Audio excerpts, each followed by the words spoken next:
മദ്യപാനമാണടോ മനസ്സിനൊരാനന്ദം, അത് തുള്ളി തുള്ളി അകത്തു ചെന്നാൽ സ്വർഗലോകമാണടോ സ്വർഗലോകമാണ്. ശങ്കുവേ, നിന്നെ എവിടെല്ലാം തിരക്കിടാ? നീ എന്തുവാടാ ഇവിടെ നിന്ന് കാണിക്കുന്നേ? ആരാ? എടാ ഞാൻ മുട്ടായി മാമ നിനക്ക് ഓർമ്മയില്ലടാ? വാ ഇനി 10 രൂപയുടെ സാധനം 100 രൂപയ്ക്ക് വാങ്ങിച്ചു ഞാൻ. എനിക്ക് കുടിക്കണ്ടേ? അല്ല, നിനക്ക് എന്ത് സംഭവിച്ചു കുടിക്കാൻ വേണ്ടി? നിനക്ക് എന്തെങ്കിലും വിഷമമുണ്ടോ? വിഷമമല്ലേ ഉള്ളൂ. എന്ത് വിഷമോടാ?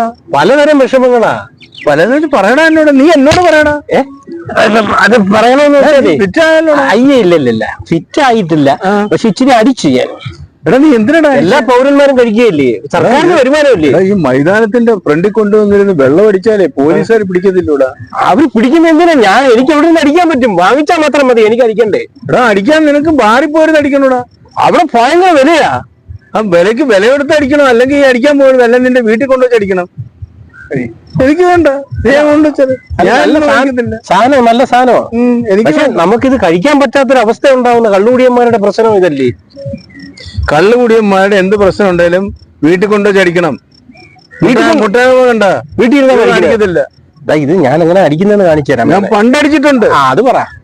ഇപ്പൊ ഞാൻ അടിക്കത്തില്ല, കാരണം ഇത് ശരിയല്ല. ഒന്നാന്തര സാധനം. ശംഖു, നീ ഇനി ഇങ്ങനെ പോരുത്.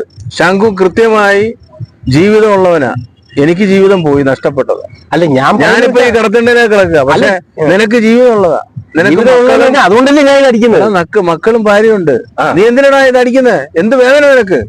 വേദന എന്ന് പറഞ്ഞത് വിലക്കയറ്റവും പ്രശ്നങ്ങളും അല്ലേ. വിലക്കയറ്റവും പ്രശ്നത്തിന് വെള്ളം അടിച്ചാൽ മാറുകൂടാ. ഇവിടെ വിലക്കയറ്റം നിയന്ത്രിക്കണമെന്നുണ്ടെങ്കിൽ സർക്കാർ വിചാരിക്കണം, നിനക്ക് ഇച്ചിരി കൂലി കൂട്ടി തരണം. അങ്ങനെയൊക്കെ അല്ലൂടെ വിലക്കയറ്റം നിയന്ത്രിക്കുന്നത്. അതല്ല എനിക്ക് വേണ്ട. അടിച്ചിട്ട് നില്ല. എന്തായാലും അടി. എന്തായാലും നമ്മള് മെനക്കെട്ടില്ലേ, ഇവിടെ നിൽക്കുകയല്ലേ. പിടിച്ചാ പോലീസ് പിടിച്ചാ പോയിന്റ് വരും. എന്തായാലും പറഞ്ഞാൽ അടിച്ചിട്ട് നില്ല. ഇതിന്റെ ഒരു സുഖം അറിയണ്ടേ? എനിക്ക് വേണ്ട മോനെ. ഞാനിതെല്ലാം സാധനമാണ്. ഒറിജിനലാ. എത്ര ഒറിജിനൽ എന്ന് പറഞ്ഞാലും എനിക്ക് വേണ്ട. കാരണം ഞാനിതൊക്കെ നിർത്തിയവനാ. എന്റെ ജീവിതം ഈ പരുവത്തിൽ എത്തിയത് ഈ സാമാനം ഉള്ളത് കൊണ്ട്. അത് ശരി. ഈ സാമാനം കുടിച്ചാണ് ഞാൻ ഈ ജീവിതത്തിൽ ഒറിജിനൽ അത് തന്നെ. ഈ സാധനം കുടിച്ചാൽ ഞാൻ എന്റെ ജീവിതജനായത്. ഞാനിപ്പോ കടത്തണ്ണ കിടക്കുന്നു. നിനക്കറിയോ, മദ്യപാനം ഒരിക്കലും ശരിയല്ല ജീവിതത്തിൽ. അതുകൊണ്ട് നീ മദ്യപിക്കരുതെന്നാണ് എന്റെ അഭിപ്രായം. ശങ്കുവേ, നീ ഇങ്ങനെ പോകരുത്. ഞാൻ പോകുന്നില്ല. ഇന്നത്തെ കടി അല്ല, ഞാൻ അടിക്കത്തില്ല. നമ്മൾ കഴിക്കുന്നില്ല. അല്ല, ഞാൻ അടിക്കത്തില്ല. ഇത് പോലീസുകാർ കണ്ടാലുണ്ടല്ലോ, അവർ തൂക്കിയെടുത്ത് അങ്ങ് കൊണ്ടുപോകും. ഇത് പബ്ലിക് സ്ഥലമാണ്. ഒരുത്തരും കൊണ്ടുപോകത്തില്ല. പബ്ലിക് സ്ഥലമാണ് ഇത്. ഈ മൈതാനം പബ്ലിക് സ്ഥലമാണ്. ഇവിടെ പബ്ലിക് ആയിട്ട് അടിക്കുന്നത്. ഞാൻ പബ്ലിക് അല്ലേ? നീ പബ്ലിക് എന്ന് പറഞ്ഞ് നിനക്ക് ലൈസൻസ് ഉണ്ടോ ഇവിടെ നിന്ന് അടിക്കാൻ? ലൈസൻസ് ഒന്നും ഇല്ല. പൈസ കൊടുത്ത് വാങ്ങിച്ചാ ഞാൻ. പൈസ എടുത്ത് മേടിച്ചാൽ സർക്കാരിന്റെ പൈസ. സർക്കാരിന്റെ പൈസ എടുത്ത് മേടിച്ചെന്ന് പറയുന്നത് നീ ഇവിടെ കൊണ്ടിട്ടാണോ അടിക്കുന്നത്? നീ ഒന്നും പിടിപ്പീരേ. നീ പോ, എടുത്തറിയില്ലേ? കാശ് കൊടുത്ത് വാങ്ങിച്ചാ എടുത്ത് കൊണ്ടുപോടാ. മദ്യപിക്കാൻ കാരണം എന്തുവാ? പ്രത്യേകിച്ച് കാരണമൊന്നുമില്ല. ഒറ്റപ്പെട്ടപ്പോ ഞാൻ ഒരു ഇച്ചിരി കഴിച്ചു പോയി. ഒരിക്കലും പബ്ലിക്കിൽ വന്നിരുന്ന് മദ്യപിക്കരുത്. കാരണം ഈ മദ്യപിച്ച് ഈ കുപ്പി എവിടെ നിങ്ങൾ കൊണ്ടിടുന്നത്? ഈ കാട്ടിക്കളയും.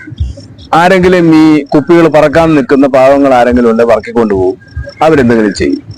അല്ലെങ്കിൽ ആരെങ്കിലും ഈ മദ്യപിച്ച് കഴിഞ്ഞാൽ ഇവന്മാര് ഇത് കുപ്പി പൊട്ടിച്ച് ഇവിടെ വാരി വിതറും. പാവങ്ങള് ആരെങ്കിലും ഈ മൈതാനത്തോട് നടന്നു പോയി കഴിഞ്ഞാൽ അവന്റെ കാലിലെല്ലാം പൊട്ടുക. കാരണം ചെരുപ്പുണ്ടെങ്കിലും ഈ കുപ്പിയുടെ ചില്ലുകൾ വന്നാൽ പൊട്ടുക. അപ്പൊ അതുകൊണ്ട് നീ ഒരു കാരണവശാലും ശംഖു, എനിക്ക് നിന്നോട് പറയാനുള്ളത്, നീ ഇങ്ങനെ പൊതുമധ്യത്തിൽ നിന്ന് അടിക്കരുത്. നീ എന്നല്ല, ആരും അടിക്കരുത്. അതിന് ബാറുണ്ട്, അല്ലെ വീടുണ്ട്, അവിടെ എവിടെങ്കിലും പോലും അടിക്കണം. അല്ല, ഇങ്ങനെ അടിക്കരുത്. കാരണം ഇത് മോശമാണ്. പോലീസുകാർ പിടിക്കത്തില്ല എന്നുള്ളത് രണ്ടാമത്തെ കാര്യം. പക്ഷെ നമ്മൾ സമൂഹത്തിന്റെ ഭാഗമാണ്. അങ്ങനെയുള്ള ആളുകൾ ഒരിക്കലും ഇങ്ങനെ വന്നിരുന്ന് മദ്യപിക്കരുത്. അത് സമൂഹത്തോടുള്ള ഒരു തീരുമാനമായിട്ട് നമ്മളതിനെ കാണണം.